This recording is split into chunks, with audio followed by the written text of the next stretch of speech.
Ron Copperman walks through the morning haze with a bounce in his step and a laugh that stays. He's got fire in his eyes like a holy revival. Says he's Pentecostal but he dances in style. Ron Copperman sings as he lifts up his pint with a hallelujah laugh and a twinkling light. He's the heart of the pub with his tail so colossal. Oh, Ron Copperman, my favourite Pentecostal. He cheers to the sky, then he downs his stout. Says, a little spirit, lads, what life's all about. He can quote the good book, then he'll joke till you weep. A saint and a joker, he's a man you should keep. Ron Copperman sings as he lifts up his pint with a hallelujah laugh and a twinkling light. He's the heart of the pub with his tail so colossal. Oh, Ron Copperman, my favourite Pentecostal.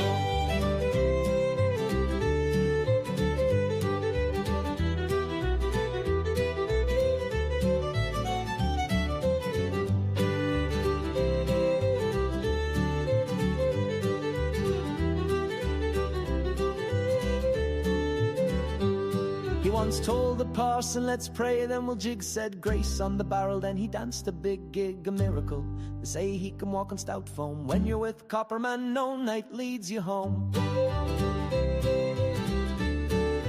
Oh, Ron Copperman sings as he lifts up his pint with the hallelujah laugh and a twinkling light. He's the heart of the pub with his tail so colossal. Oh, Ron Copperman, my favourite Pentecostal.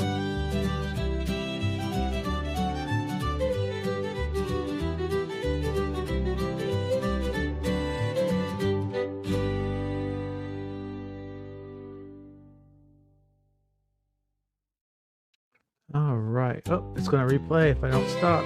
Let's stop it. No, media assets. Stop. Still a classic. Still a classic. Nobody's watching. We're dead in the air. Probably something else going on I didn't even know about. I haven't live streamed in a couple weeks. Let's see here. But I'm still setting up. Still setting up. So, let's see. What's another one of my favorites? Oh, let's play T-Grog while we set up.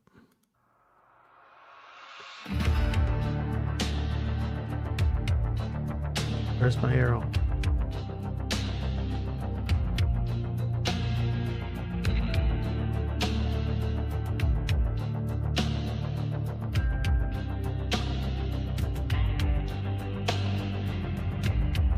Steps through the haze of steel and gears. Once anointed, now he mocks what he once feared. Pentecostal flames turn to embers in his chest. Skeptics crown upon his head.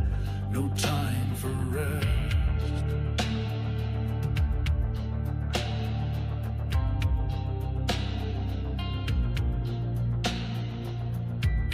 The truth like a hammer scarred yet proud, cuts through fantasy shrouded in the crowd. A lover of reason where others stumble blind, both poet and terror, a hero to his kind. Oh, Tim they call him when the lights grow dim, where dogma falters and the line grows thin. To the fallen he's a beacon, yet to some he's a sin. T-Grog the paradox, where does he begin?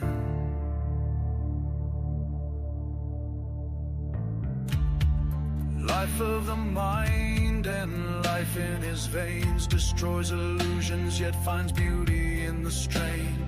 A man of many errors, wars waged in his name, leaves nothing but ashes, no belief stays the same. He loves the women, yet he tears down the gods. A chaos of creation with all its odds. Is he savior, destroyer, or an alchemist phase? Tim T-Grog lost in this industrial maze. Oh, Tim they call him when the lights grow dim, where dogma falters and the line grows thin. To the fallen he's a beacon, yet to some he's a sin. T-Grog the paradox, where does he begin?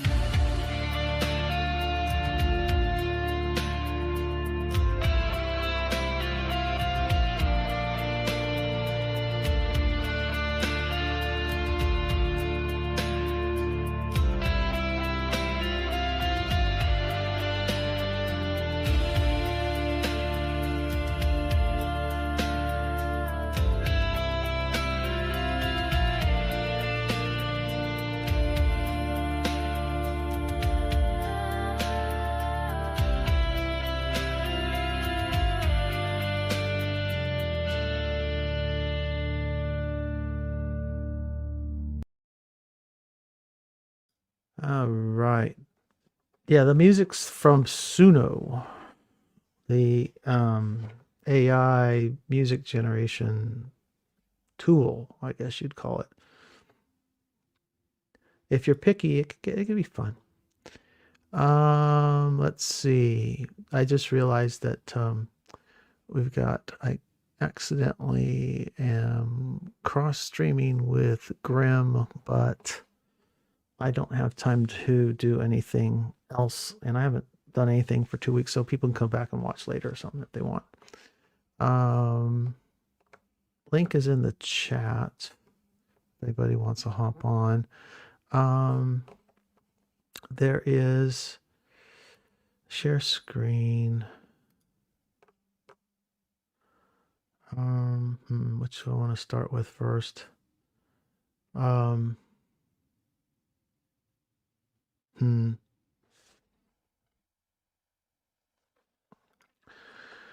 let's see.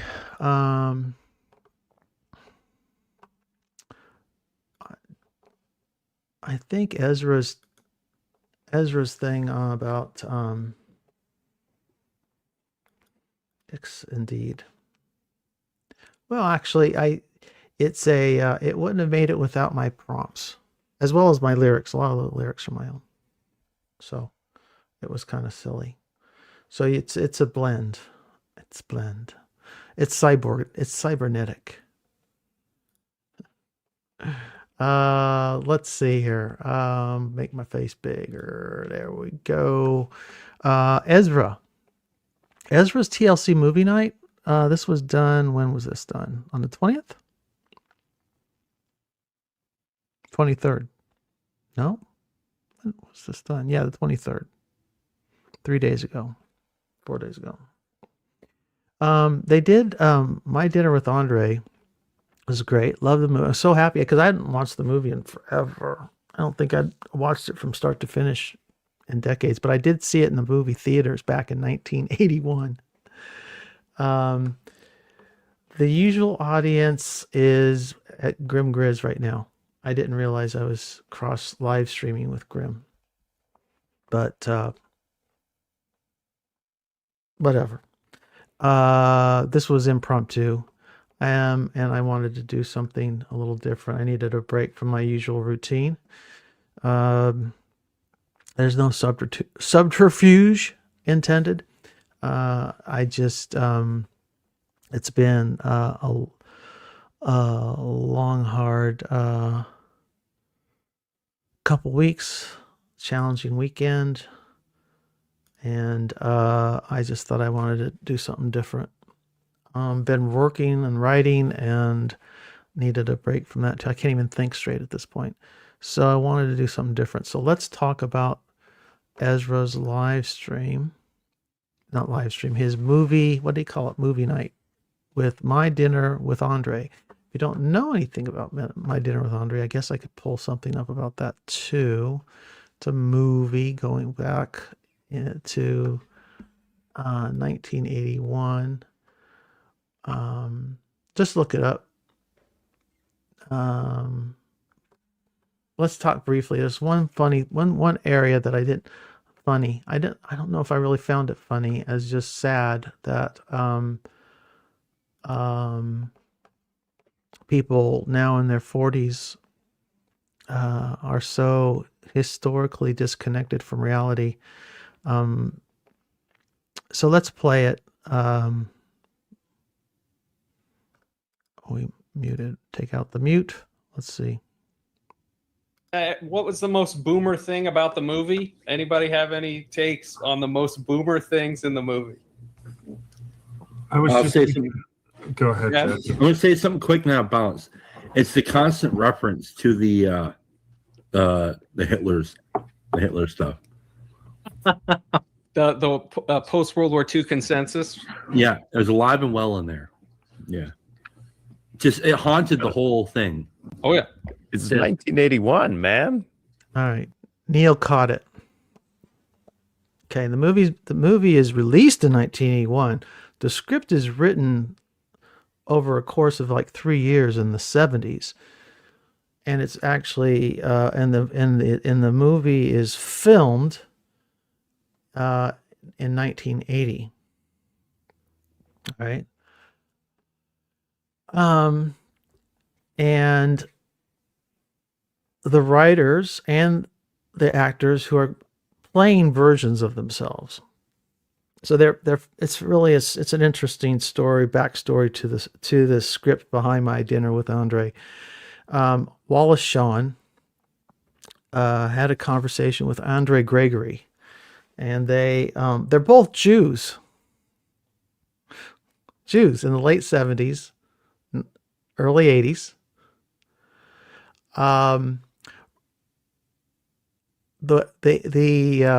The election of Ronald Reagan takes place while they are filming the movie. Put yourself always putting yourself in context. Try to understand the history, the setting, the situation. And then the anxiety, you're going to also find the let's play Ezra. So Neil picks up on it. It's 1981, man. Okay.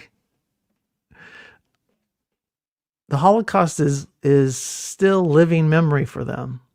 In fact, for Jews in America or anywhere really around the world, at that point, there's no one they didn't know who wasn't in some way, somehow affected by the Nazis. So, and the Nazis are the true bad guys. I mean, they're the big baddies. They're it. That's peak evil. All right, the Holocaust, Auschwitz, the SS, the Gestapo, the totalitarian state, all that, and combined with the anti-Semitism, genocidal anti-Semitism of the Nazis, this hangs over everything. And the end of 20 years of liberalism, beginning, say, with the election of Jack Kennedy in 1960, is now coming to an end with the election of Ronald Reagan in 1980. And that's the setting for My Dinner with Andre. That's where they're having the conversation. While it's heavily scripted, it's scripted based on actual conversations that Wallace Shawn, it's basically clips of past conversations Wallace Shawn and Andre Gregory had together over the course of time, over several years. And so the story, I mean, the story, the backstory through the story is the 70s and the end of the 60s. And so it's, and keep in mind too, that it goes completely unsaid, but it's not only the end of the 60s, it's the end of a sense of American invincibility that had existed since the end of World War II, because also while they're filming, remember what other big events happening? The Iran hostage crisis that had been going on and on and on at this point.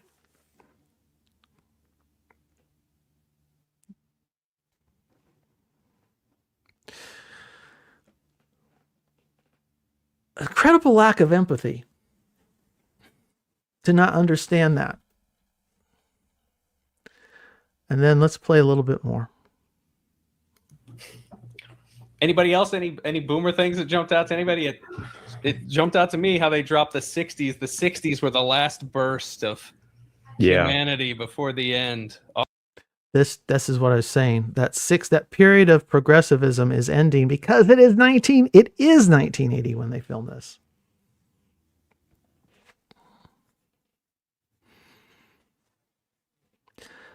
My God. Stop reading things through your own narrow lens of personal experience. Overall, though, I liked Ezra's movie night. I applaud the effort. I encourage him to keep doing it.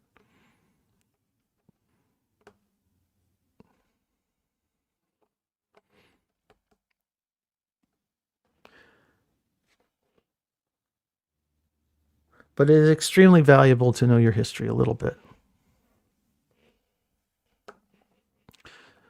Did I lose Tayo? I started too late to get Guy in here. If anybody else wants to hop on, go ahead. Here's another one that could be fun to talk about. Remove this one. Completely different subject. Do I need to repeat myself though? I think I made myself clear. Didn't I? I don't need to go on and on and on about it. This is, I should reduce it so I can get let's see here. I need the title in there. Younger men are flocking to older women. The Opinions Podcast, New York Times. Oh, I hate when Magic Mouse does that. Come on, Magic Mouse, work with me. Work with me, Magic Mouse. There we go. Magic Mouse. Apple, worst thing. Oh, horrible mouse.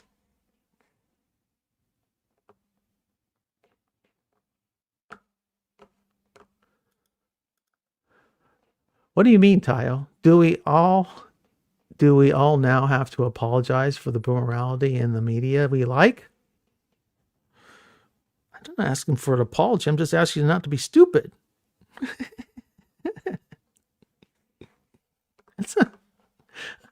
Let's not celebrate ignorance.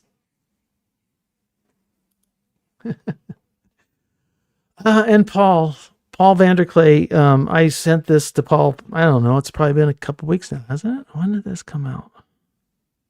11 days ago. Right when it came out.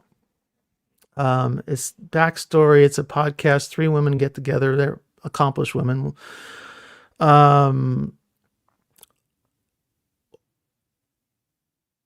They are talking about a phenomenon happening where apparently there's a cadre of young men who are preferring the company of older women, significantly older women. Well, Tayo, if you think I misunderstood it, help me out. I missed the point. I'm running a live stream here, sir.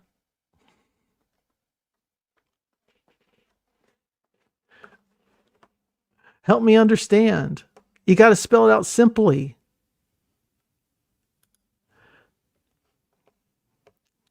I think Ty was addressing his statement to the people in the stream who were joking that the thinking Hitler was bad was boomerish. Okay. Hello, am I driving? Took me a while to realize who you were, actually. Now I know.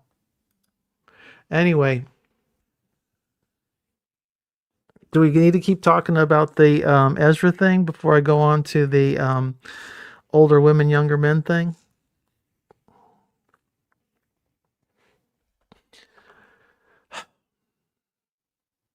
If you want to talk more about, come on. Okay. Younger women, older men. Paul, unfortunately, I don't know if Paul didn't watch the whole thing because Paul just went straight for the sex. I don't think it's about sex. I think it's about something much more interesting. And this woman, last name is Webster, I think.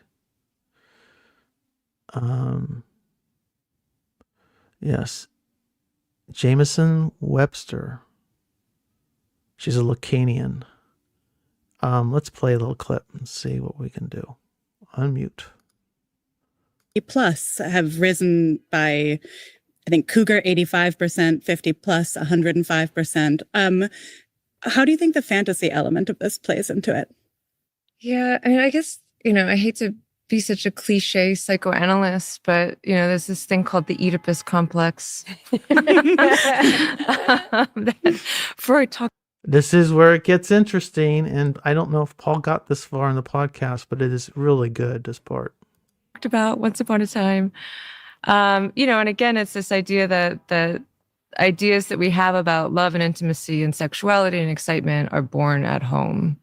And they're born in the familial relationship, and children feel incredibly sexually towards their parents. And then this goes into repression, and, then it's only supposed to color your relationship with a like not maternal or paternal figure or something. But lo and behold, repressions aren't always so sturdy. And so I think incestuous fantasies have always been a part of sexuality. And so the interesting thing for me is like, why is this thing that's supposed to be repressed and displaced like wide out in the open? Yeah. And what's going on with What do you that? think? What's going on with that? I think that it's a sign of the decline of civilization, to be honest. I mean, that's. Did you hear her say that? Did you hear her say that? Let's back up just a little bit. In the open. Yeah. And what's going on with What do you that? think? What's going on with that? I think that it's a sign of the decline of civilization, to be honest. I mean, that's what Freud said, is that civilization is dependent on the prohibition against incest. It's like you separate the generations and you send the person out on their own as an independent person to rediscover sex and love for themselves. And if our needs aren't being met, or if repressions aren't holding in some way, shape, or form, then there's something wrong. I think in the tape that we heard, I think the first young man was talking about, he thought younger women are mean and older women are like, come here, honey. The older ones up there, they're like, come on, I got snacks right here. I got a juice box and some crackers just for you, big guy. Come tell me your feelings. I care. You are exactly describing this is still sort of that. The decline of civilization. She's right. And the thing that makes this phenomenon interesting is don't leave out Juice Box Boy's comment here. Yeah, what we're talking about are immature men looking for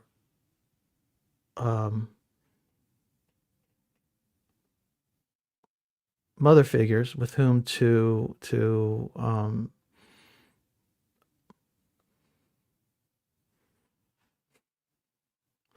I don't know.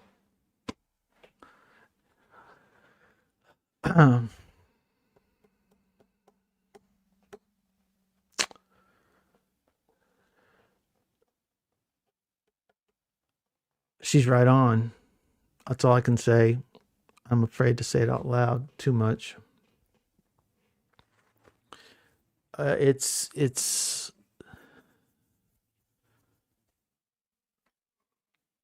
oh, flashlight's still on. Oh, somebody's here. Scott, am I driving? Now, am I driving? A couple weeks ago, I'm like going, who's am I driving? Who was am I driving? And I realized it's Scott. I guess I went through a branding change. No, that's good. That's good. That's good. So what do you want to talk about? You want to talk about the you were on the Ezra TLC movie night, weren't you? I was, yes. We could talk about that, or we could talk about younger men flocking to older women, and the end of civilization, according to a Lacanian. What is that? I'm not sure. That's like it's just a variation of psychotherapy, adjacent to Freud, but not exactly Freudian. Zizek, Slavoj Zizek is a Lacanian psychophilosopher type guy. He wears that tag sometimes, Lacanian. Is that actually happening? Where younger dudes or is it just because of, I mean, where did the data come from for that? Just curious. It's you kind of, you know what, I should post the link to the podcast so people can see it. They get into a little bit this sort of thing. We got Tayo too. Hey Tayo.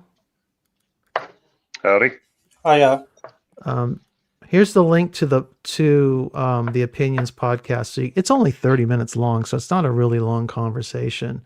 They're looking at stuff like some of it's anecdotal. I think the host is a New York Times reporter, and she gives an anecdotal story about how she helped a friend in her early 50s who's just going through a divorce, set up a dating profile for the first time. And she told her that you're going to get a whole bunch of young men knock on your door real quick with this. And she said it was like, as soon as they were done, she was getting hits. And apparently this is really common. Now, it would be really interesting to study, the men. It'd be interesting to have a conversation with the men in the same way they're having a conversation with the women. But this psychologist in front of me here, the brunette here, Webster, she said she personally hasn't run into it in her practice very often. So I just thought her take was at the very least entertaining, if not enlightening. I mean, to have a person who's a really secular type personality to call something like this the end, and then her rationale is that it's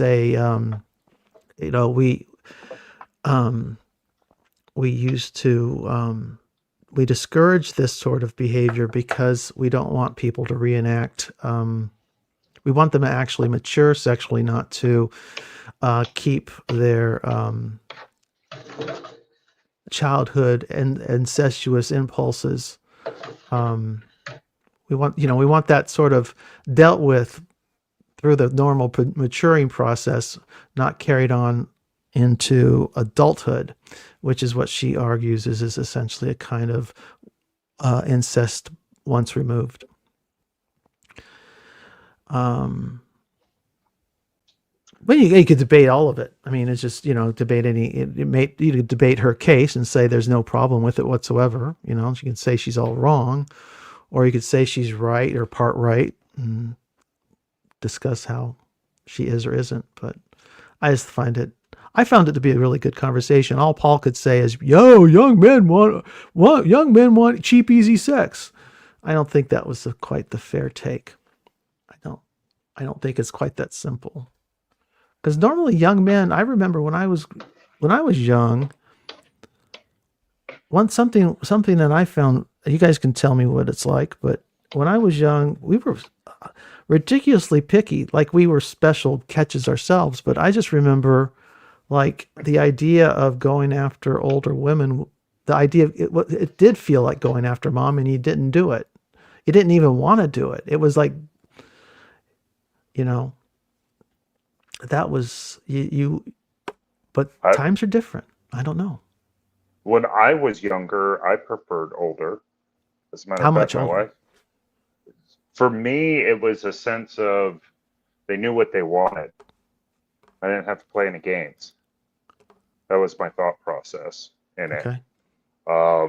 I would say also that I was looking to grow into adulthood, and I just found the older woman to be, I don't know, more attractive, more put together. But that was, mind you, that was back in the 90s, so things were a little bit different. We were going through, that was kind of the full front of HIV coming onto the scene, and the idea that God was exacting his punishment on the world for not following the word, which, because I was going to church back then, and I wouldn't say it was like thrown down our gullets, but it was something that lived with me. So I don't know, the idea of a woman who wasn't as promiscuous, was a little bit maybe more put together. My wife's 2 years older than me, and when I met her, I was 17, so that was very taboo-ish. I mean, granted, looking back now, 2 years younger is like kind of nothing, but yeah, I kind of think there's a difference between 2 and 20. sure. I would be curious because I think Tayo, you're a younger man. I mean, does that relate? What's the question? Well, my question was, is this like a really like a thing happening on the ground, or is it more of a psyop? I'm not that young anymore, fortunately. Praise God. But I don't have any underground knowledge of this being a thing outside of weird jokes about getting sugar mommy. Or no one actually does it. Ethan says, not a psyop, very real. Okay. What is very real is and I think the Hive Mind got there before I did, is porn. If you want to know, why is incest popular and why is incest? I don't know. Remember how you phrased it. Why are men now leaning more into the ancestral porn? The most popular category of porn is incest porn, and that's been the case throughout the century. So, yeah, we've rewired a lot of this brain into calling sin normal. Do you think that porn was by choice or by it being fed into the system? It's choice. Yeah. Yes, the system. Yes, it's the most popular thing on the internet, and no one's done anything about it having access to it. Yes, yes, yes, yes, yes. But at the same time, we're all. I mean, Scott, you might be able to relate more than Marco. At some point, we all have that friend, with the naughty video, and you're not supposed to. So you do have a choice to make, and you don't feel great afterwards either. We all know this, so yeah, you can't get past the agency. We can blame the system all we want, but No, agreed. I would say that in terms of the whole porn thing, but I'm just wondering how much of the incest porn is because that's what they want to feed us. Because I would say most young people don't have like a paid account, so Yeah. they just have access to the free stuff. And that free stuff, in my mind, seems that it would be pushed out there for a reason. Like, I don't know, like marketed to young kids to get them addicted early. And who's the most relatable kind of person that and see and it grows off of that. Yeah, I see what you're putting down. I don't buy it as much, but I do see what you're putting on. And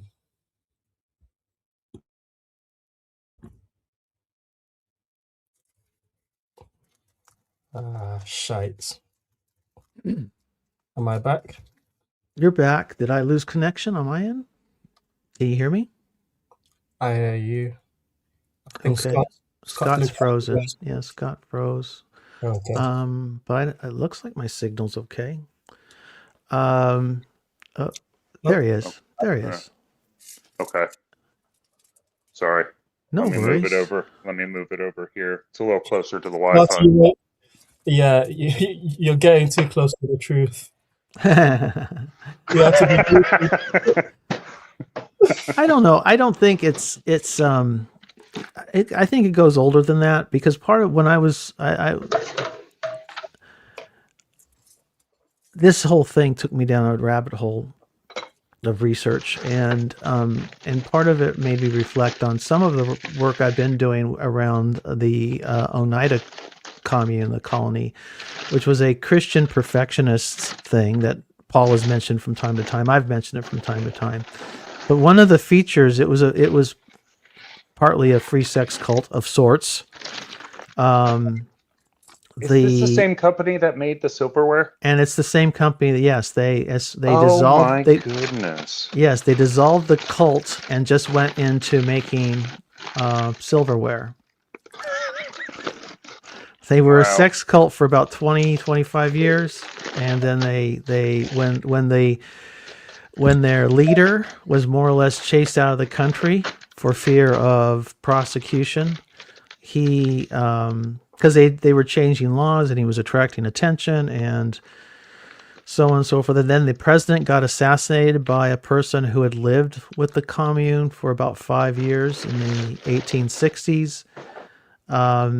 They had all the wrong attention, and they were trying to they were making so much money, and the children raised in the commune, right, raised under this system of what was called complex marriage, they wanted normal marriage, believe it or not. And so between all the combined pressures within and without of the commune resulted in them dissolving the commune as a religious organization, and they went whole hog into capitalism of sorts. And it's very successfully too. But anyway, one major feature of John Humphrey Noyes's ideology or theology, this is the guy who's the prophet or the leader, was to dissolve what he called sticky love. And if your love was too sticky, or your attachments were too sticky, you were supposed to love everyone in the commune equally, and part of this was through sex. And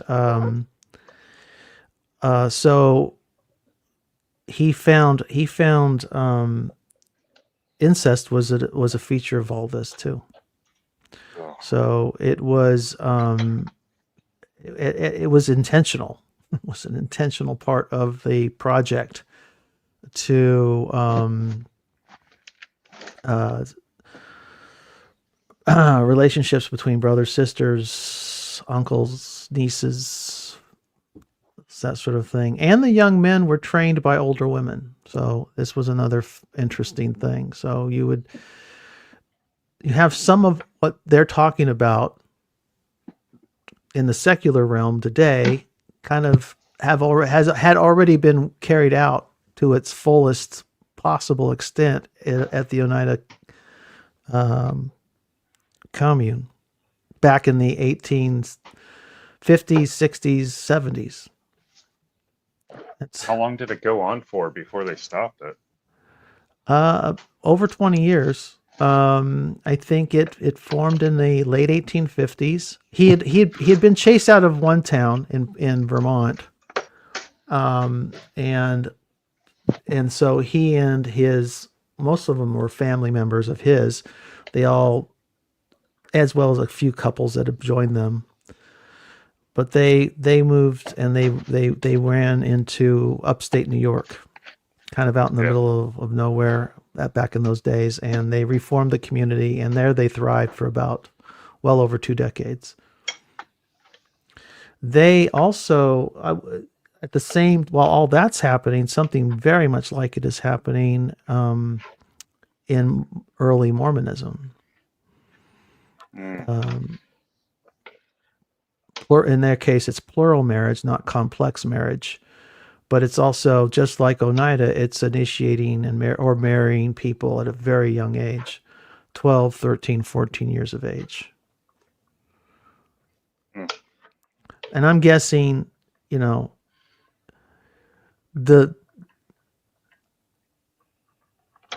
not, to me, it doesn't, what's being discussed here is everybody's consenting adults, but we're playing with boundaries, and I don't know. It's reminiscent. I mean, I went, oh, okay, this is interesting. We have she picked up on it. I didn't even put together the whole Freudian thing. It took a psychologist to do that for me.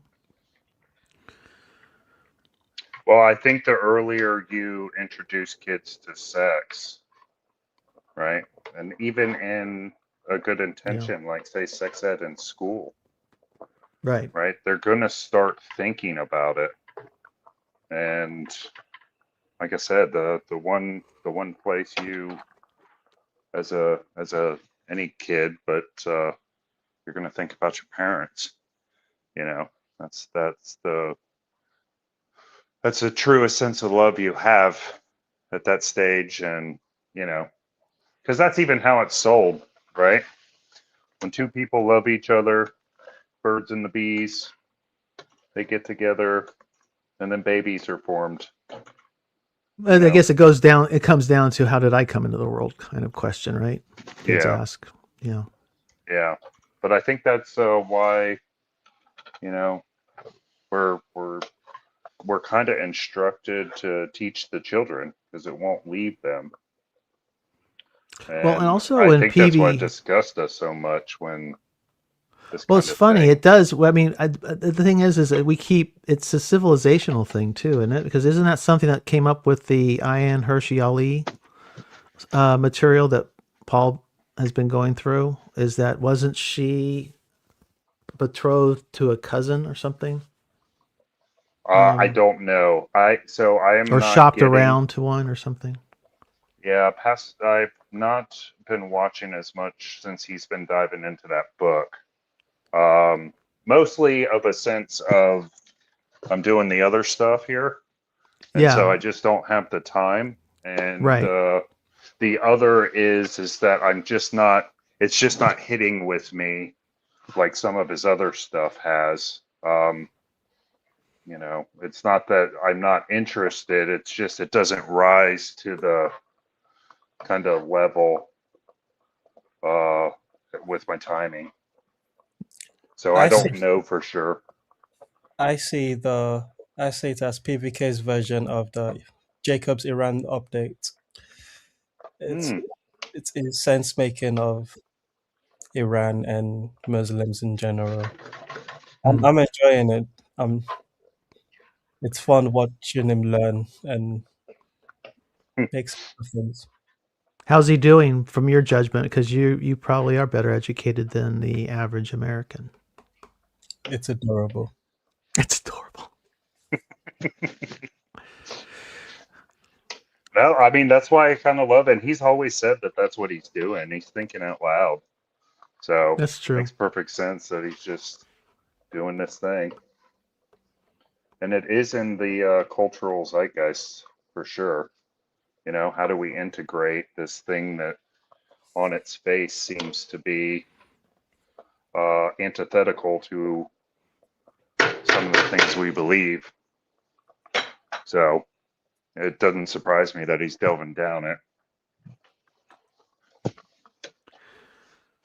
Yeah, I'm not sure if I know it's easy. It's an easy target, and it kind of has there's a logic to it, to the idea that porn's is the source of a lot of these troubles. But it seems like lots of societies without readily accessible porn have just as many, if not more, horrific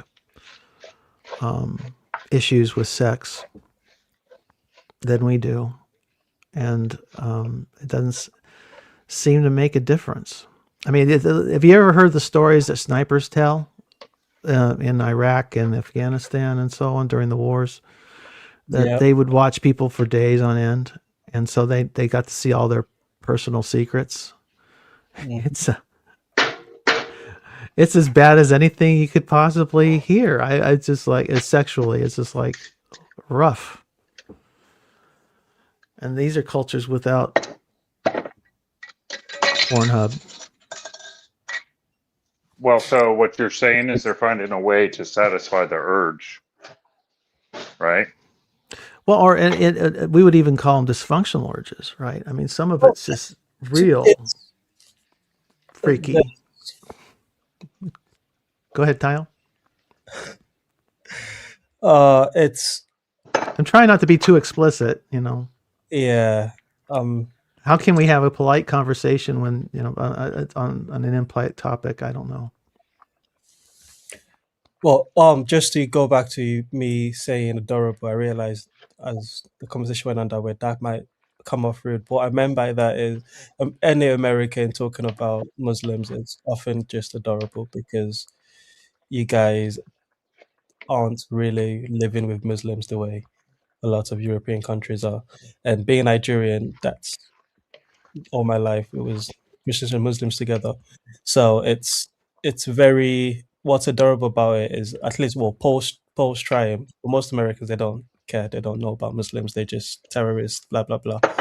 But what's adorable is that he's learning about people in a book through a book. And, what would be the best way to let what would when you I say don't- adorable, it makes it sound like it's not substantive. that's why I brought it back to try to clarify that that's not what I'm trying to say. What I'm trying to say is that there's different levels of it's all the Vicky's P's propositional yeah, he's doing a propositional learning of Islam, whereas if you see just an average person, English person on the street here, they're going to have a whole different frame that they're living from. That I think Paul's learning is like he's trying not to learn the operating system of it, and they'll be just talking about the reality on the ground, and it's very different. I had a conversation with Michael, who's kind of in the corner yesterday, and the American and UK context politically is very different, and religiously as well. It's Islam is on the other side of the world. Michael Satori or a different Michael? Different Michael. And then is Orthodox Michael. Is it okay? Oh, okay. Is this a in your view? Is it a problem? That is to say that is it? Are the Europeans approaching a cliff, or is it just a matter they've better integrated Muslims into their civil society, and you guys are better off than we are with regard to the subject? I'm gonna just do the reverse card of what do you mean by better, and we'll go down right. Sustainable. Better. We can just call it sustainable. For whom? For the country, the civilization, the society that's organized itself. Well, it's a point of tension for sure. And it's reshaping UK politics in a very interesting way. But I think politics in all of the world is changing. So we've got our own particular flavor of it that's demographically different. I don't really have an opinion as to whether it's a problem. There are, from the American point of view, looking at us via this medium that we're speaking on right now, I know that there's a certain lens in which what's being shown is like, oh, Europe is falling, and it's basically borderline an invasion and of all of that. Those framing. It depends on the channel you're watching, but exactly. So I'm not really that alarmist about that or much of anything because Christ is king anyway. So we'll be all right ultimately. Well said, sir. Well, it seems my instincts have been, I'm a Lincolnian. That is, Abraham Lincoln and the democracy and the rule of law and that sort of thing. But if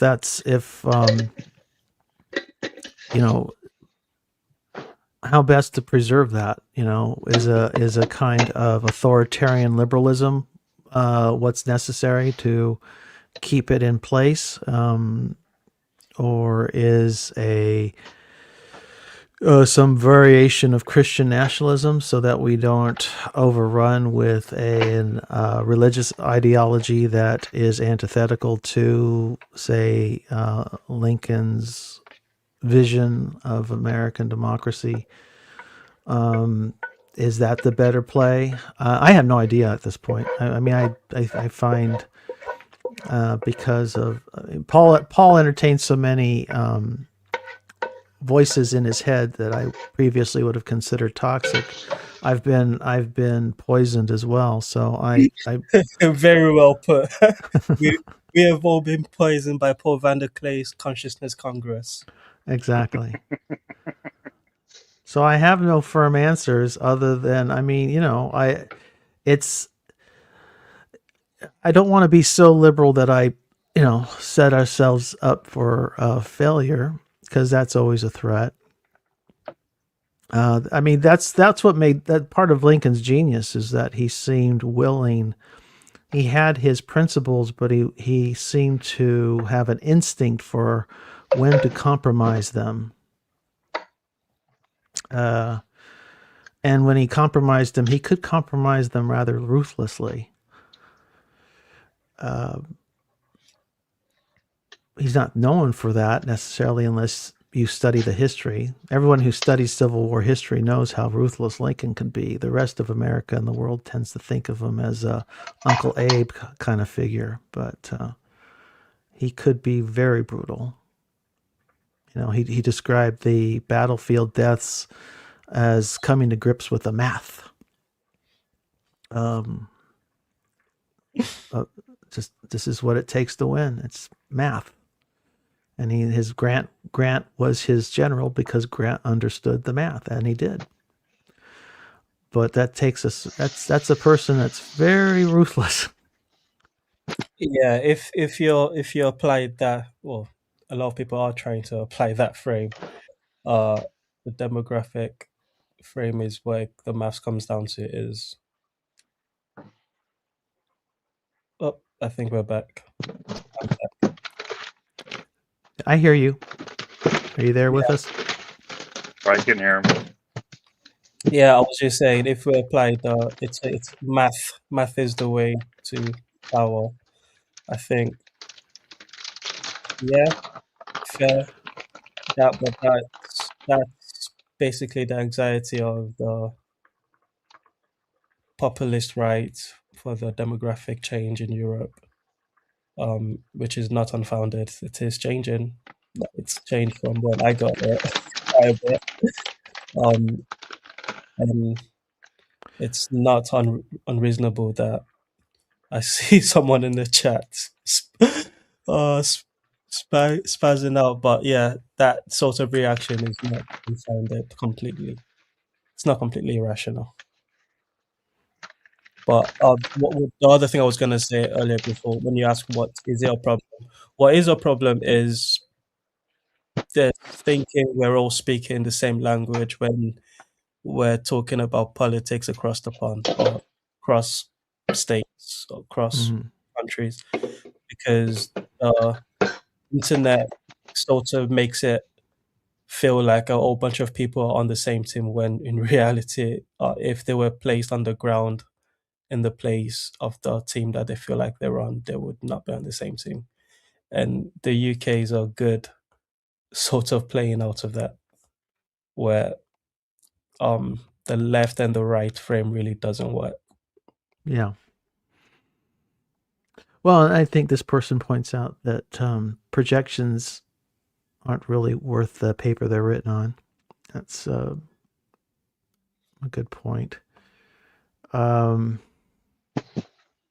appreciate you sharing the perspective, though, man, because like you said, we get it filtered. Whatever it is we get is filtered through some kind of lens. So kind of hearing what's on the ground level by somebody who's over there, like living in the real world too, not some haughty-taughty intellectual, you know. I appreciate it. Thank you. Definitely. Mark's too good at his job. That's the problem. Lure you into answering questions? Just asking questions and being a good conversationalist and a good estuary leader. It's. Well, I try on a good day. It is interesting though, is because your experience is you seem like both inside outside to this. I mean, you seem very UK in a lot of ways, but obviously you're you're not indigenous to the island. Yes, there is a difference between my Britishness and Guy's Britishness, for example, Englishness more specifically, and that's actually a big part of those. There's a massive ethnat civnat conversation on the right. That's I find funny to watch because I've got no really mistake in it, but it's that's a part of it. But yeah, to answer your question, absolutely, I am by the nature of my British, which is empire related.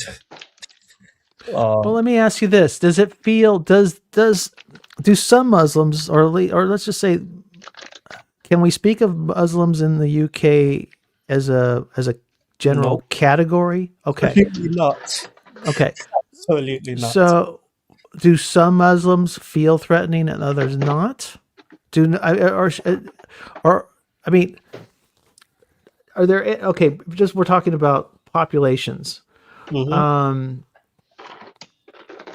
Are there some Muslim populations that feel threatening to you and say the same way they feel, or as the trigonometry guys say they feel to them as threatening?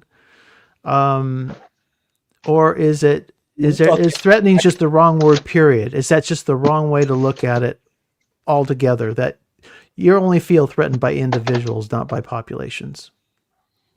And I'm asking Tayo, the kind of the Brit who is standing in the middle of these cultural streams. I can give I'm going to be vague the rest of the answer, but I can give a straightforward answer of no to the first part of I do not feel threatened about Muslims in the same way that I think the trigonometry guys are threatened by Muslims. That's to me, they're threatened by Muslims the way Claire's threatened by Christians. It's all political, like you said, maths game of if there are too many Muslims, then they'll be able to politically act their will, and that's the worst case scenario. So no, I don't feel threatened. Mainly because I'm not that politically invested. Also, probably because I don't advocate yet. I do sit all that ground, but no, I don't feel threatened in that way. Yeah, okay. I feel threatened at all? No, not really. Because Christ is king. Ultimately, we win. That's true. Well, see, that is the funny thing is some Christians, I mean, they're on red alert for a whole host of issues and people and things. And then some of us are more threatened or on alert by the people who are always on alert. I mean, it's like in the United States, it's a more you have the people who feel threatened by the immigrants, but then you have another large population voting bloc of Americans who feel threatened by the people who feel threatened by the immigrants. You see what I'm saying? Exactly. Yeah. And so the same similar dynamics here. Except there is another layer of just cultural fitness that really gets pointed at the Muslims a lot, that they're culturally, and I think that's part of what PBK is exploring in his reading of Anya's book. And Brett points out a fact: 1.2 million. It's an alleged fact, so I can't corroborate it right now, but 1.2 million in the last 15 years. Fact. And it's just like, okay, we won't debate the fact. The question is what are the consequences? Wait, 1.2 million what? I assume he meant Muslim, but immigrants in the last 15 years. I don't know if that's true or not true. Is that correct, Brett? You'll have to give us a thumbs up if that's what you're saying. That's a problem with dipping into the chat. I'm not always sure I'm highlighting the right thing. Yeah, I don't have the number. Well, let's throw out the number. Let's just say there's been a lot. He gave me a thumbs up, so there's been a lot. But then why if you on that level, on a political level, you can go back and forth because you can ask why have there been a lot. There's the war in the Middle East, a lot of the but that's not what's interesting to me. I don't, like I said, I don't. That would be interesting if I felt threatened the way trigonometry guys felt threatened. To be what's far more interesting is the theological and cultural conversation that has to take place because of the demographic dynamics. So and this is part of what I was telling Michael yesterday, explained to Mike yesterday, is when I first got to the UK, it was way easier to talk to Muslims than it was to an average English person, because an average English person was an atheist, and that thought being religious was dumb and foolish, and believed that they were smart for thinking that. And I could bond with my taxi driver over the this godless nation that where have I landed? Exactly. But that's the last, probably, I don't know, post-COVID, when everyone had to sit down for a while, which people got more spiritually curious, and that's since changed because the new atheists, which were the culturally cool, particularly when I got it 2007, so they were sort of waning down, but the kids, the Alex O'Connors, the new generations were just popping up, and the Reddit atheists were still at their prime in 2007 and going strong. And yeah, so that was and in that cultural conversation, I was way more, it was way easier to be uh friendly with a Muslim in, let's say, an arena of Speaker's Corner, for example, or even at school when when our science teacher is talking about the Big Bang, me and my Somali friends can wink at each other and just giggle, like, okay, yeah, sure, that's how life started. So those sorts of culture dynamics means that I've got, and also I'm Nigerian. Nigeria is like 55% Muslim, 42% Christian. So I grew up with Muslims. One of my closest friends growing up was a Muslim. Remember, like, we were like 5 or 6 when we were both like, oh, we definitely worship the same God. And I don't know if either of us believed it, but it just, there's only one God.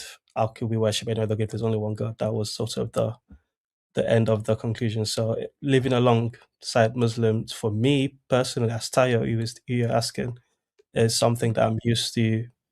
I was used to in Nigeria, and I'm used to here. However, I'm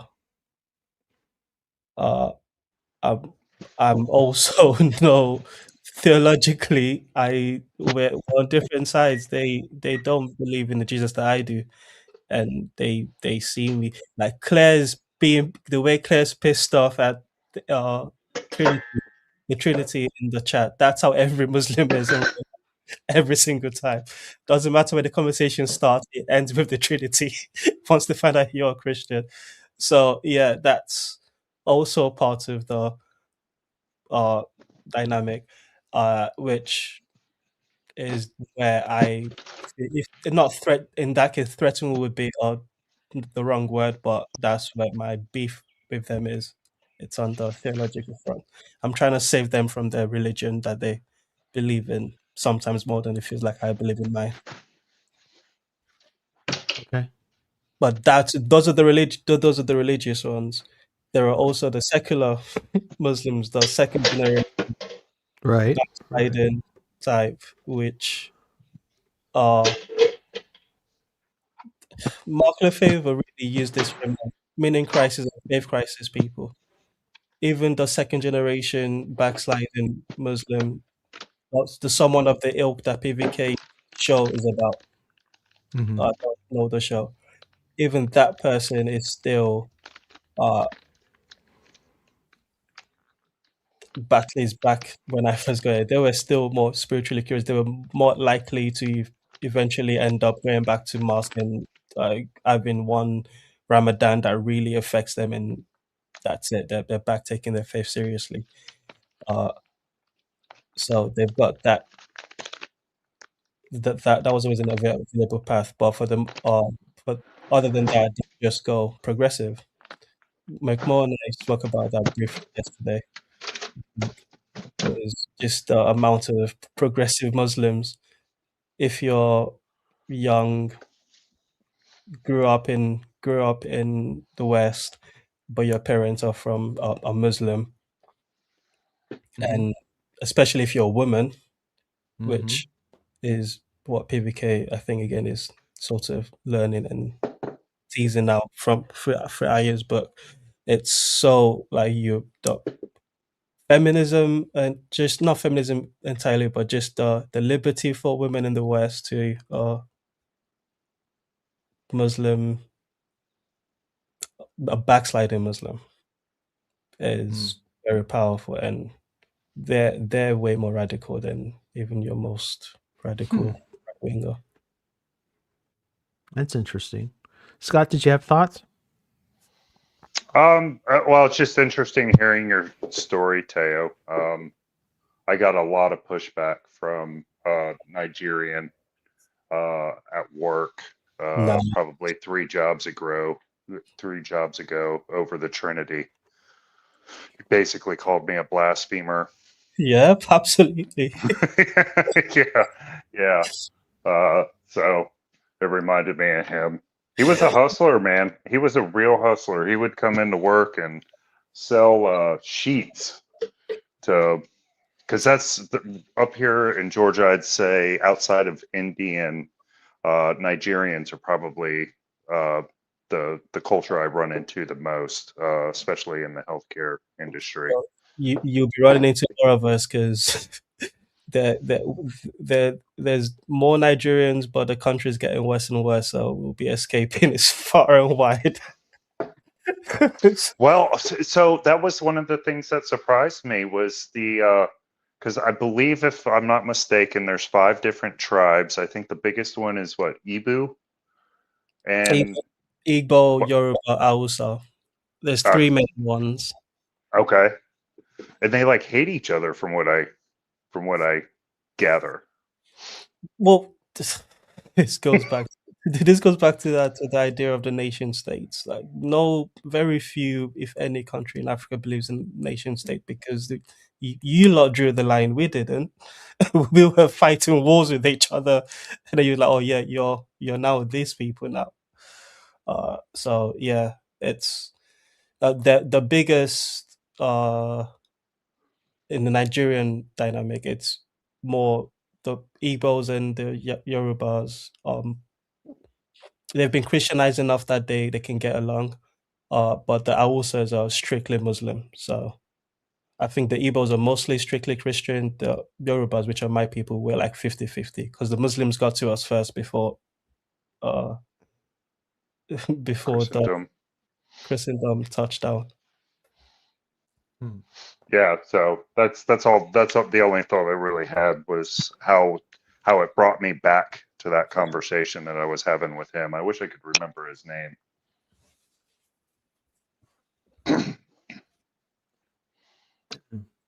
But it's a big question, and I tend to lean in on just trying to do things as rightly as I can where I'm at and who I'm exposed to, and then kind of taking my hands off the wheel, like I'm sure if I was convinced by a large portion of my friends or family to run for political office or something, you know what I mean, then I would start to shift shift my focus on the things that would be important for holding such an office. But until then, you know what I mean? I feel like I got my hands full, and I don't know if that's a cop out, but what's the alternative? If that's just it. Someone that says that's a cop out, what's the alternative? What, you're going to save the world? Is that the alternative? Well, I've been accused of, because I take that stance, that I don't care, or that there's something I'm supposed to be doing other than that. And I have not yet been attempted to be sold something that I would see as a fruitful alternative to just trying to, you know what I mean, live in the space in which I've been planted to the best of my ability.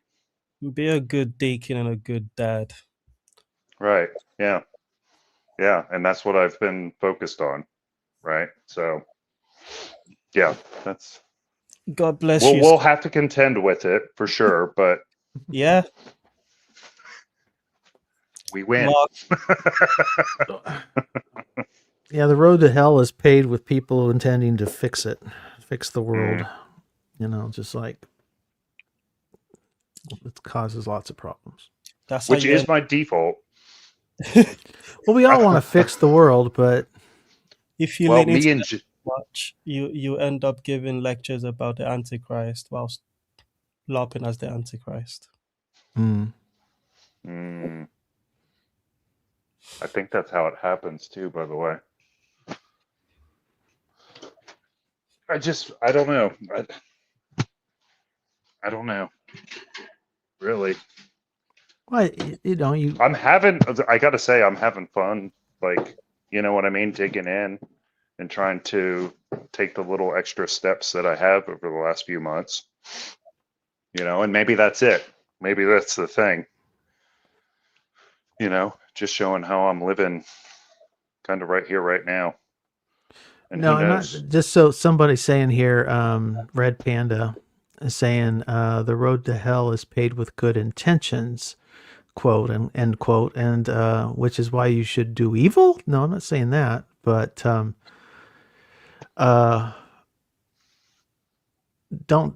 I think there's a lot of people who are committed to doing. They're so committed to doing what they think is good, big picture wise, that they're willing to do all sorts of smaller crimes to make their good a reality. You know, it's any means necessary. Yeah, it's the idea, or the first step to that. Yeah. Well, it's like we're going to liberate the North Vietnamese from the horrible communists. So we'll just bomb North Vietnam. You know, it doesn't work. You know, it's. I'll liberate you from your. Go ahead. Paul made an interesting comment today about the Vietnam War, though, and that the fact that it was the first kind of televised war. Was that today or yesterday? Mm-hmm. I might have been yesterday. Yeah, it's been a while. Yeah, I think he hasn't done any in a few days. I think he said he's going to be busy, but yes, his last video, I think he did bring that up. Yeah. It was. It was, and you could say it was the last televised war too, because the press was completely free, unleashed to report. So you had reporters embedded all over the place, and they'd be out on patrol with a company of GIs, and anything could happen out there, right? You say free to report. They were free to record what they reported had to be. Very little censorship happened that period. It's really interesting. They kind of. The model they kind of followed initially was a kind of World War II reporter type of, where everybody was in it together. So there was a lot of self-censorship in World War II by reporters, and in Vietnam, because that lack of there was a deeper commitment to just telling the truth. Plus, there was an open hostility to the government's policy and the war in general. So you had things were just showing. The violence was very raw and naked, and quite literally at times. And in your living room, right? That's supposedly the thing that was shocking to people, is that they weren't watching it in a movie theater on a newsreel anymore. They were watching it on the evening news with Walter Cronkite and others, Brinkley and those other classic characters. But and I can imagine. I mean, can you imagine you're eating dinner or whatever in front of the television set watching the news, and you watch somebody get whacked, or a monk light himself on fire or something, and it's going to be. We don't even expose ourselves. The internet is not that free anymore. There's that classic image of a little girl. She's like 11 years old or something like that. Who it's a famous Time Life photo or something, and won all kinds of awards. But she had all of her clothes burned off by napalm, and she's running, a Vietnamese girl running down a street, a road, with other refugees, bare naked, half of her body burned, crying, and this was captured by a world famous photograph, uncensored. And I recently saw that photograph depicted in a YouTube video, but it was very carefully blurred out, which changes the impact of the image, of course, because we're so sensitive about all of our issues and the internet. So that was one reason why I stopped watching so much TV, was because I came to the realization. We were watching when my son was born. Actually, I would say he was just starting to be able to engage in the TV. And one of our favorite shows was Law and Order. But you cannot get through the first 2 minutes of that show without seeing something absolutely grotesque. And I was like, we at first stopped watching it while he was awake. But then I came to the point where I'm like, well, if I don't think this is appropriate content for my son, right? Like, I don't want to let that info and that scene be entered into his brain box. You know what? It's still got to have a negative impact on me. And so I just started stepping away from kind of content in general, because it just always seems to have that in it. I would say that there's a degree of, like, I'm sheltering myself, so to speak. Yeah. Oh my gosh. But yeah, I wanted to ask you though, because my vision of reporting in Vietnam is through the lens of, say, Full Metal Jacket and Robin Williams' Good Morning Vietnam, where it seemed to me the whole media apparatus was a part of the military industrial complex. So was the vision you were getting, you know what I mean? Like, it was it had to have been curated to a degree. I'm just real quickly, I pulled up this one image, and this, believe it or not, is still from actual video. It might have been, I've been a photographer there at the same time, but I believe this is just captured from this was videoed, and the full on, the whole thing, and was video and televised, unfiltered, uncensored, on American television sets. I think this is from the Tet Offensive, if I remember correctly. So in 1967, and he shoots the guy, he falls, blood comes out, as you can just imagine, out of the hole in his head, and all on video, all at dinner time on American TVs. And you got to, plus the numbers of casualties were just enormous for a period of time. So you're processing. American citizens were free to process all this data uncensored and for themselves, and they ever since then, I'll take it down. You get the gist. Ever since then, the government has felt compelled to control the narrative. So now you really have no idea what's going on in our adventures around the week. They won't even show you really good, clean, uncensored images out of Gaza or out of, because you can't, the evening news or newspapers, YouTube certainly is bad for censorship. But I think it's safe to argue that 60s, early 70s public was probably the best educated about political realities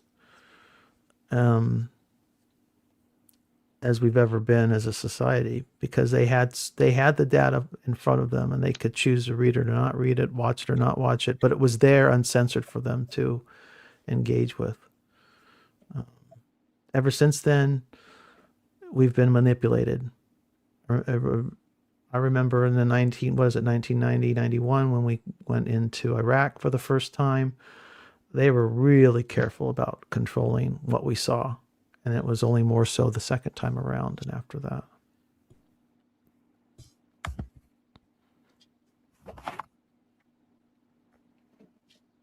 That was the first time I had experience with it, was during Desert Storm. I think I was in 5th grade during Desert Storm, and it was on the TV. But to your point, it's so bad we don't even count the numbers like we used to. You used to get the military, the Pentagon would count casualties and estimate how many killed and so on and so forth on all sides. Now and they you probably claim, knew somebody now, like somebody in your neighborhood or sure, family that was impacted directly by the war, which I don't know. I mean, outside of my work, because I worked for the VA, but outside of that, maybe a couple people through it. Well, no, that's not true. 1, 2, 3. No, yeah, 3. Probably got 4 people that were involved in some form with the wars in Afghanistan and Iraq. Sure. Well, it's fewer now than ever because of the all-volunteer force. And the wars have been, compared to Vietnam, which at its peak had 500,000 troops in that little tiny country. You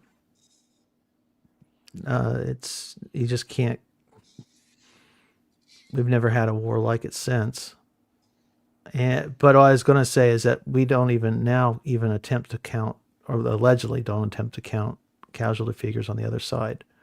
And the reason they don't want to count is because of the political fallout. If we had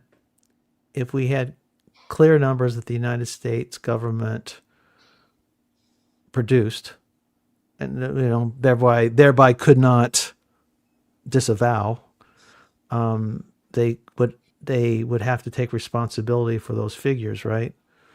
So now we depend on other agencies and other governments to give us numbers of the damages we do in our military adventures. And so we can,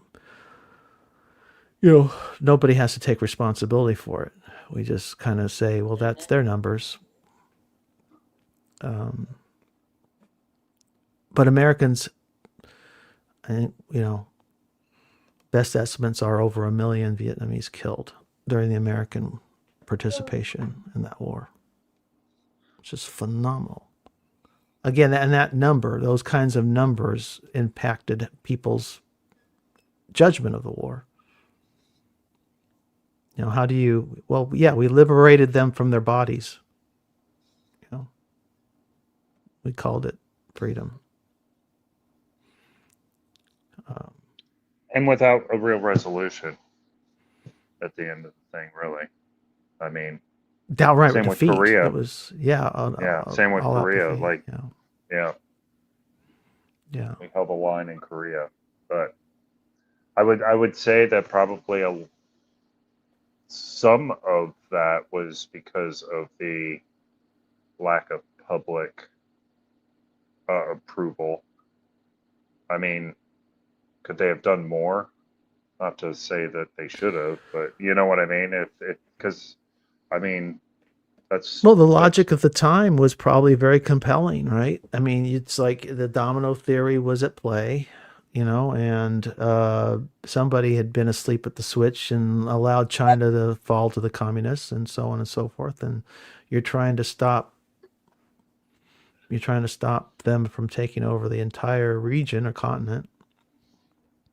And I would say that the people that fought in that war caught most of the backlash, though. From my experience at the VA, some of the guys that were fighting in that war, because their perspective going into it was, their fathers and grandfathers came back heroes. Right. And that was a factor, yeah. Yeah, and the Vietnam guys were the first ones to come back and get spat on and called baby killers, which really impacted a lot of their abilities to reacclimate to the normal world. Yeah. Tyler, were you going to say something? I thought I heard something. No, I've got no thought on American.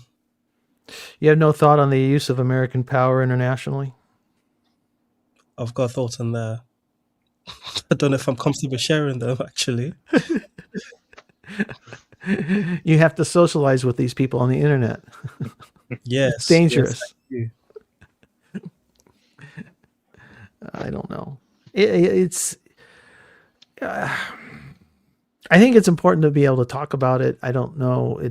But if we can't, the problem is if we can't control our feelings or emotions about it, and we lose our minds over the subjects, then there's a problem, right? I think well, maybe I can actually find a way to weave this back into what I really came on here to talk about, which we've left way back, which was the Ezra's thing. But let's go back to that. Yeah. Before, I think we can get there from this Vietnam thing, because one of the things I found interesting from your retelling of how that played out is the impact of set and how on both, well, for the Americans that weren't there fighting, it was a spectacle is the wrong word, but you can take your eyes off is what I mean by using the word spectacle. So even the frame you showed just there was a lot. And also they were one of the first. Set is still new, and this is one of the first time Set showed its hand as, this is one of the things one of the functions I can offer.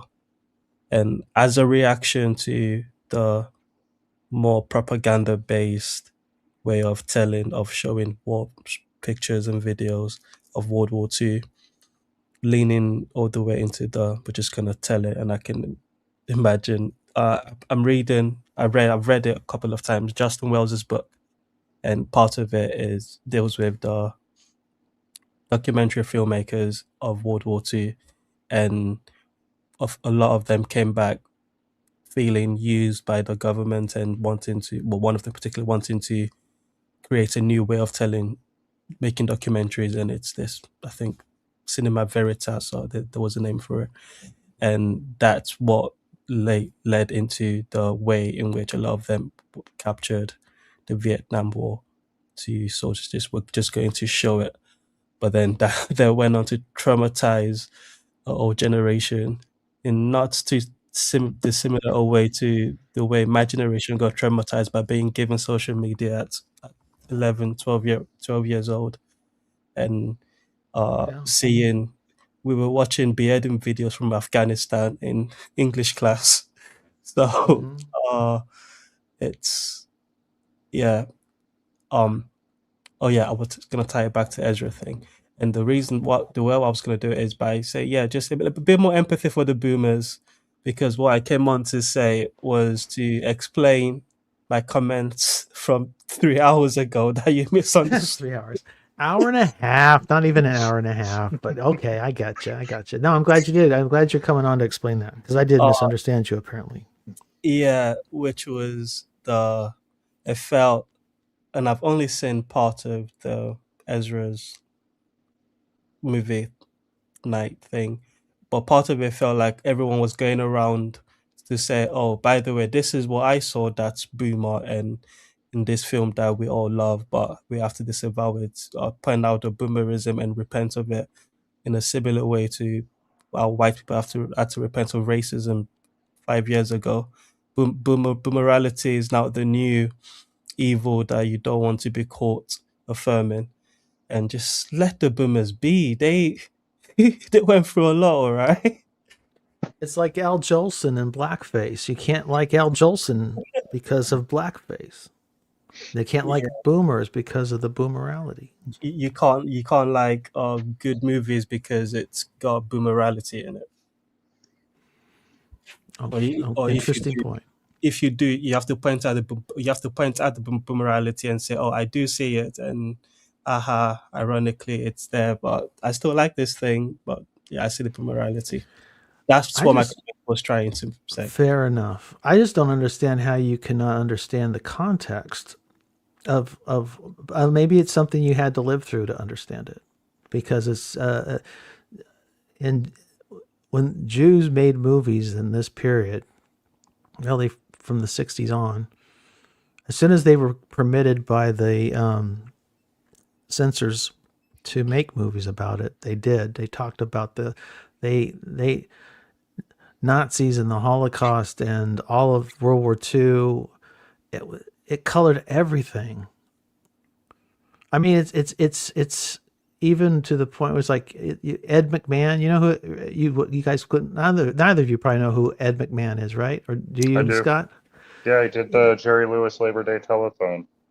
Okay, yeah, he probably did. Yeah. He's best known for it being the sidekick to Johnny Carson on the Tonight Show. Okay, and he was a colonel, in the United States Army in the he World War II hero. Almost all those guys would have served in World War II. So, I mean, you see them in these ridiculous, these wide lapel polyester 1970s suits or something, and the colorful ties and whatnot. And we laugh at them, but it's, when their formative years were in service, many of them in combat. And they saw all kinds of things. And then for the Jews, of course, they had survived. The ones who were living to talk about it after the fact had survivor's guilt. So that's what you're seeing in My Dinner with Andre. Is that's the background noise to all of the existential crises they're discussing in the movie is in relationship to, I guess the kind of questions we ask around the corner is how can a good and loving God allow for so much suffering? Well, they're wrestling with really in many ways the same problem. It's just without Christ in the conversation, right? Because they're Jews. I didn't know that. Oh yeah. Well, it's. I mean, you could look them up if you see. That's the thing is you probably will see. The thing is coming in on the movie. What is it? 50 years? How long ago was it? 1981. So we're looking at 45 years. Yeah. So it's an antique at this point, right? I mean, it's so. I think that history is implied, but it's never stated overtly. In the same way that, remember how upset there after the wasn't it a synagogue shooting? Ron got in a conversation with me on a House of Woo, I think it was, when he felt like he felt like, oh, they're targeting us again. And he was very upset because I wasn't showing the appropriate amount of empathy. And then at some point he reveals that he remembered growing up in synagogue, sitting next to little old people, and he learned his numbers by looking at the tattoos on their arms. See, that's all background. It's that kind of background noise is what shapes our emotions around a lot of this stuff, and shapes sure.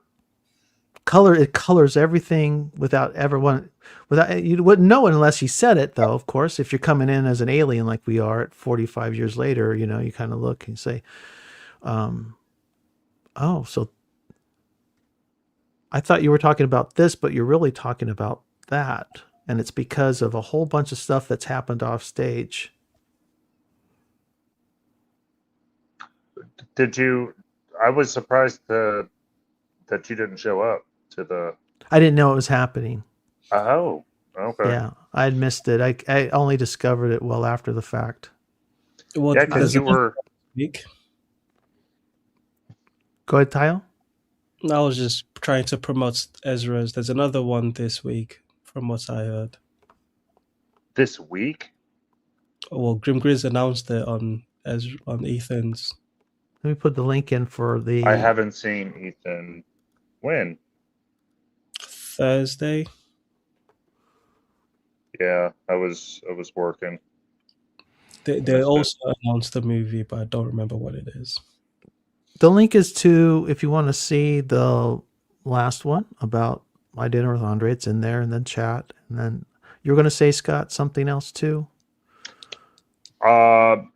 You were surprised I wasn't there or something? Yeah, I was surprised you weren't there. And I don't typically like those kind of movies, but I really enjoyed the conversation, and it'd be worth sitting through many of those movies just to take part in the conversations. Well, even at the time, people were puzzled.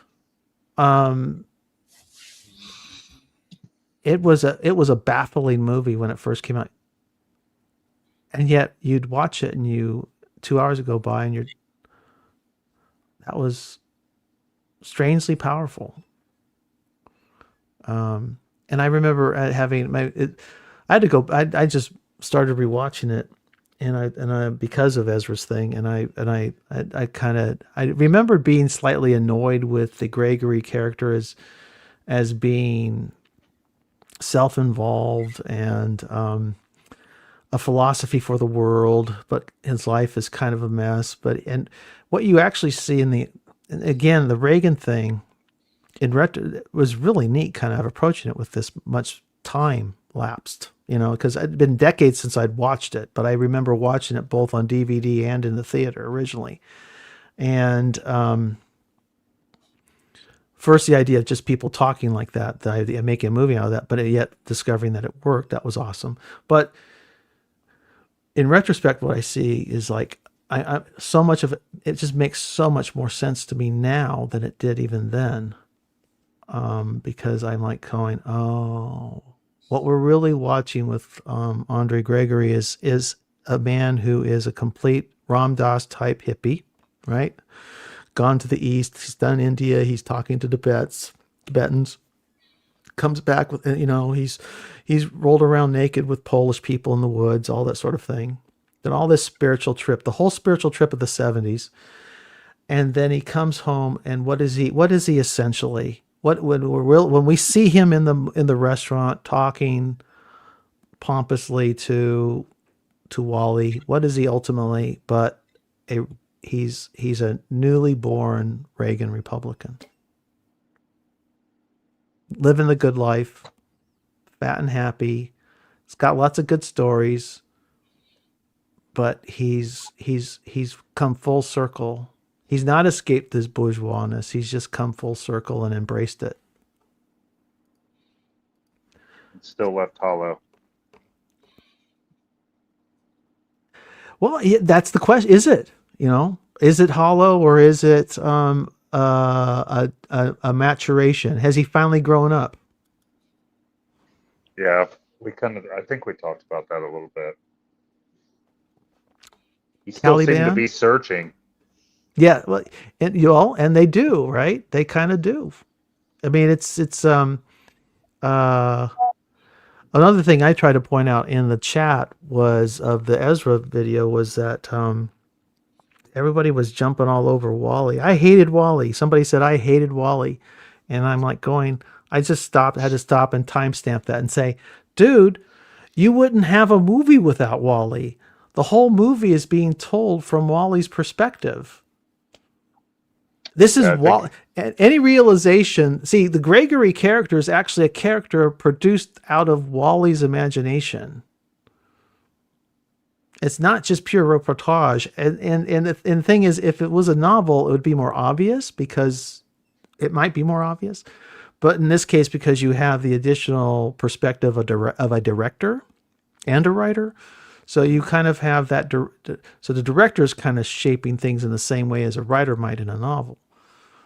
But this is Wally's story in a lot of ways, and it's so funny to hate the person who's telling you the story that you are enjoying.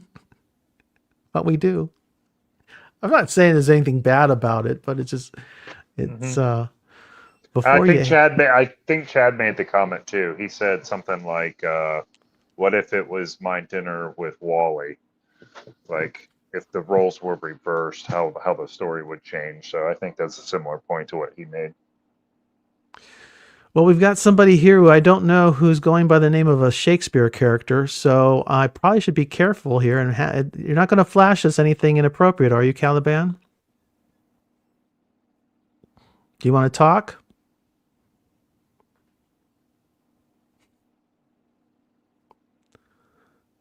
Caliban? Going once? They say they can't talk. But they can't. I don't trust them. All right. I'm going to remove you for now. They're spamming their channel, I'm guessing. I'm not. Wanted to recommend something. I'll look it up. Thank you, Caliban. All right. Yeah. What did you watch? Tyle, I can't remember. Did you say you only caught bits and pieces of the Ezra thing? The movie night? What do you think of it as an idea? I thought the guys did a pretty good job. Big fan. I think more of I was complaining that it's done at such a time that it's impossible for me to make it on a school night. So I usually catch it at work the next day, but at that point I'm halfway paying attention. So bits and pieces. I think everybody, Scott included, did a good job. I enjoyed it a lot. I enjoyed it a lot more than I thought I would. And you always know it's good when I am. I see the part of the thing is I'm just because I'm arguing with the characters on the screen, right? The individual. That's part of making it why it's good. If I wouldn't stay with it for 2 hours if it wasn't good. If I'm not there arguing with you, that's part of a sign of it's good. Invested. Yeah, I'm invested. So I hope everybody don't take it personally. Don't take the criticism personally. I'm engaged and I'm having fun and it's, and I'm just saying, boy, I wish I do. I kind of like Scott said, I wish I'd been there, Claire Caw, I've got a few more minutes and then I got to go deal with stuff. How are you doing? I'm well, thank you for having me. I noticed you were discussing earlier, we've discussed a lot. Christianity. It's been a spicy stream. Was I right, or maybe I misremembered? What I do you see these things when they're not even being discussed? Well, maybe in the chat. What do you want to talk about? Well, I was trying to make the point that there is only one Abrahamic God, so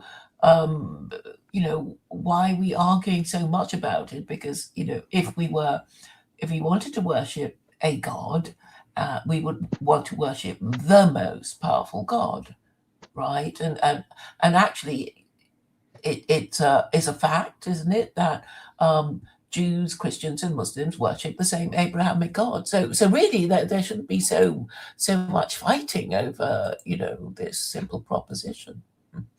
Well, the problem is people can get rather tyrannical about their beliefs and the social consequences of those beliefs. So if,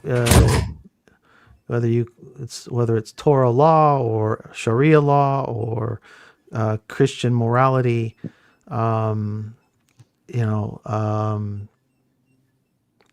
my Catholic friends love getting involved in everyone's bedroom activities, as do most Christians. And see, this is the thing: is you can have a religion that says that tries to be something for everybody and says nothing, right? And nobody's interested in that. Which is Christianity, right? Mm-hmm. Which flavor of Christianity you're talking about? I mean, if you want Doug Wilson's, you want a hard Christianity, go to Doug Wilson. He'll tell you exactly how it goes. But surely it shouldn't be for just any Christian to say this is Christianity with no, Christian leaders to say no. You can't just say stuff about Christianity and expect it to be true and for no one to contradict you. Mm-hmm. I mean, are we allowed to say whatever we want about our religion without? I don't know if there is. I'm still unsure if there is a single Christianity. It's too diverse. Well, yes, but isn't that the problem? I mean, if anybody can say, "Hey, I'm a Christian," did somebody yawn? Yeah. So I think it was Teo. You were yawning because you were just saying anybody can just come in and say, "I'm a Christian. I believe this," and well, that's my Christianity. And if you don't agree with me, then but what's the point of having a religion like that? To take over the rest of the religion, right?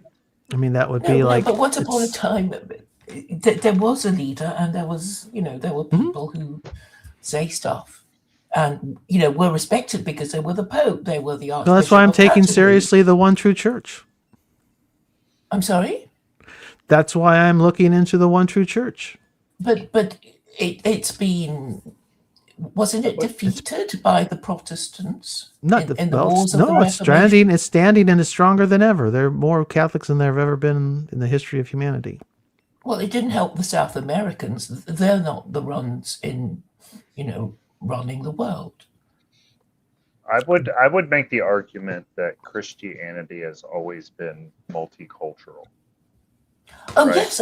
Before Rome took over, it was a bunch of different patriarchies all running their churches, and every now and again they'd come together and they say, "Hey, we got this problem. Like, how are you guys handling it?" Right? And this is why you have such an extreme difference between the Orthodox and the flavor of Christianity through the way that I know the tradition is that St. Thomas went to India and introduced Christianity in southern India. And the Christianity in Africa it's always been multicultural. That's the I never said it wasn't. But you're saying that we don't have a leader. We do. Yeah, you don't. I mean, Christ. Well, but neither does Islam. You have the Pope, but nobody, the Pope right. submits to the liberal order. I mean, this is what the Pope But see, does. there is no single leader of anything. There's no single leader of Islam. There's no single leader of atheism. But I'm well aware of that, but I think the Shias in Iran have done better to make Islam work for them than the Sunnis. I mean, have they? You divide everybody into little groups, and you can see who's, gonna go eat dinner. All right, Scott. Have a good night. Thanks for partying. Bye, Scott. Bye, Scott. I'm sorry we can't have this conversation. I've got to wrap up anyway, but I'm not convinced that it's worked the jury. I would say the jury's still out. They just had to violently repress a popular uprising before Trump and Israel started bombing them again. Well, this is a propaganda, but I mean, does America have the right to bomb anyone they like? I'd say there's two separate issues, though. That you have the issue, the issue of an uprising, and I don't think a regime is successful because if it has to kill tens of thousands of its own people to keep itself in power, but that's this is deeply traumatic. disputed.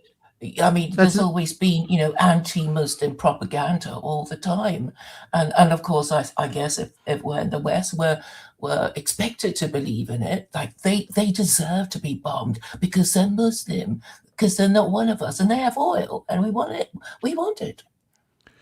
Well, I'm the last person to defend the current administration, and my attitude is. I've been pretty clear about my attitude about how America should conduct itself. Just you, Doug. I mean, if you were MAGA, you'd also be pretty disappointed in Trump. Actually, that's my middle name. Douglas is my middle name, so she did not misname me. I used to go by Doug. Did I say Doug? I'm yeah, sorry. you did. Well, that's funny. That's funny. No, it's very funny. I got dead named Tayo. No, I'm kidding. It's a joke. No, look. I can't defend it. But also I think we need to be honest though about the levels of. Say again, Tayo. Phlebas is defending it. Oh, Phlebas is? All right. Yeah, well, what does a Canadian know about American foreign policy? He knows a lot about Muslims invading this country. Oh, I see. Is that what he's saying? Okay. I wasn't paying attention to the chat very well. Well, I wish Phlebas would actually engage, since he has such an awful lot to say about the thing. Yeah, but wants to play with you, and it's not them, it's you. Yeah, I know it's me. I mean, obviously, I think it's a problem if Westerners do not have an official moral system that they can say, oh, this is what we're supposed to believe as, Christians, and this is what we're supposed to do. And so we can hold each other accountable for our behavior if we say we're Christians. But, it's something I've noticed that Christians don't like discussing. They don't want to say what it means to be Christian or what the, I've said repeatedly, I've told you repeatedly what it means to be Christian. It doesn't matter. We've had lots of talks. She doesn't listen. You can speak remind me again. What does it mean to be Christian? Don't bother. It's not. No, are you answering for? I've said. Start out with if you just. I mean, it takes a little work to think it through, but I think if you want it very concisely said, you can start with Micah chapter 6, verse 8. The Lord has already told you what to do. To be just, to love kindness, and to walk humbly with your God. That's for starters. And you can chew on that for a little bit, but that's where it begins. And then I would say then, from there, if you're still interested in finding out what it is to be Christian, then move on to Matthew chapters 5 through 7 and work through those methodically. And, you'll learn in those chapters, you'll learn about how Jesus values what Jesus values and how it opposes what the world values. And it will show you how to act towards your enemies and towards your friends. It will tell you what in those passages, what a marriage is supposed to look like. The nature of God. I mean, it's all pretty much there if you want to limit your reading. I mean, you can read all the Gospels, but those are two very good places to start about what it means to be a Christian, and that will carry you a lifetime if all you did were meditate on those two passages, Micah 6:8 and Matthew chapters 5-7. That will last you a lifetime if you just practice those, and that will and you will be a Christian in good standing. You may not be a Christian in everybody's good standing, but I think the Pope would consider you to be a good Christian if you lived by those. Is this passages. the Catholic expression of Christianity, or your own special one? I would say it's. I think you find it. I think you find it very much in the Catholic tradition. Catholic tradition will have you do other things that make it unique to itself, and they have their practices have a historical context. And but I think this is a form of Christianity that fits well across the board within. I thought if you do those things, if you look at those passages and live according to those passages, I don't think you're going to find yourself in much trouble with any major branch of Christianity, Protestant, Orthodox, Catholic. You'll be fine. You'll be well respected, I guarantee you, if you just live by those passages. You won't offend Paul Van Right, Clay. I suppose, as long as we're not criminals. What do you mean criminals? As long as we're not, criminals breaking the law, I guess, we should be okay. But, maybe... Well, I mean, there's things... I'm not sure what the criminal part, how's that play in? And I'm really running close on time. Can you say it quickly? Okay, well, I mean, obviously there are lots of laws that we don't quite agree with, that are in existence, and I'm just, making the point that, certain things should be obvious, but it isn't, and therefore quite a few of the laws are controversial, such as maybe unisex toilets, no fault divorce, that kind of thing. But see, these are particulars that a society. I think a society of Christians who were living according to the two passages I brought up to you. I think if you had a church or community who was living in accordance with those values, then they would have no problem sorting out that business, and you may have two separate communities doing equally well, drawing different conclusions about what to do with unisex toilets. I don't think it tells you what's right or wrong. I think what the attitude is a person who needs to use the toilet should be able to use the toilet in peace. So how do we help them do that? We have a limited number of toilets between us. So, okay, well, are we going to allow the public to use our toilets? And then we'll have to sort that out. And there's a way to do that, and a right way to do that, and a wrong way to do that. The wrong way to do that is to alienate, call names, belittle, that sort of thing. The right way to do that is respectfully and say, let me hear you out, hear this other person out. Yeah, I'm a liberal who went to a very conservative church. Let me finish real quick. Transgenderism, is that your intention? Do you think it's a good idea? No, let me finish my thought, though. To encourage people to change their sex and sterilize themselves? Hold on. I was a liberal who went to a conservative church for a very long time. And I worked hard to help that conservative church succeed as a conservative church. And I did so because I'm a Christian who thinks conservative people need a church to go to too. I don't believe in making the church necessarily look like me. And I think that's also part of my Christian values. Now, it's the,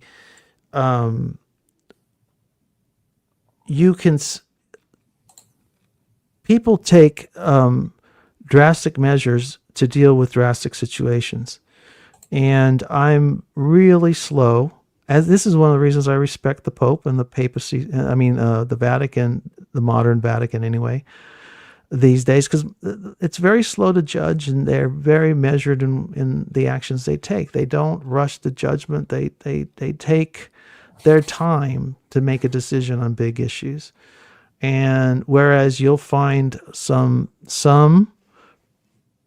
preachers who are kind of freelancing out there, they just pop off on their opinions, and they don't think through all the consequences, or they don't try to understand why people would decide to do what they do, whether it's to have a double mastectomy at age 17 or something.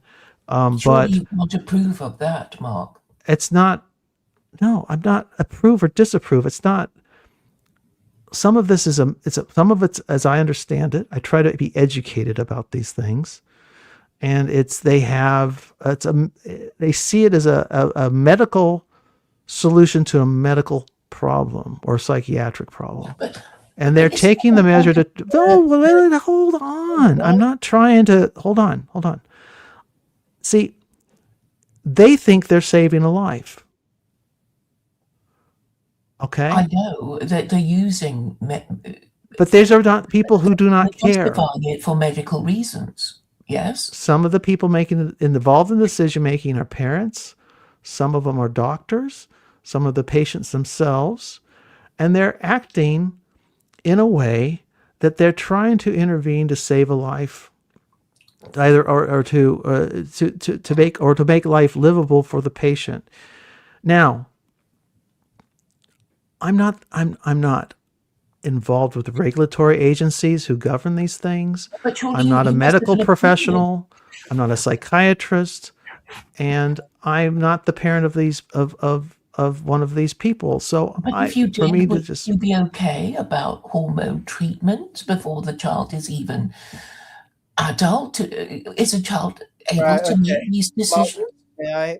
Yeah, go ahead. And I got 2 minutes, guys. Yes, that's perfect. I was just gonna step in to say Mark has to go soon and my final words, because that's what we're going to do now. We're going to give our final words.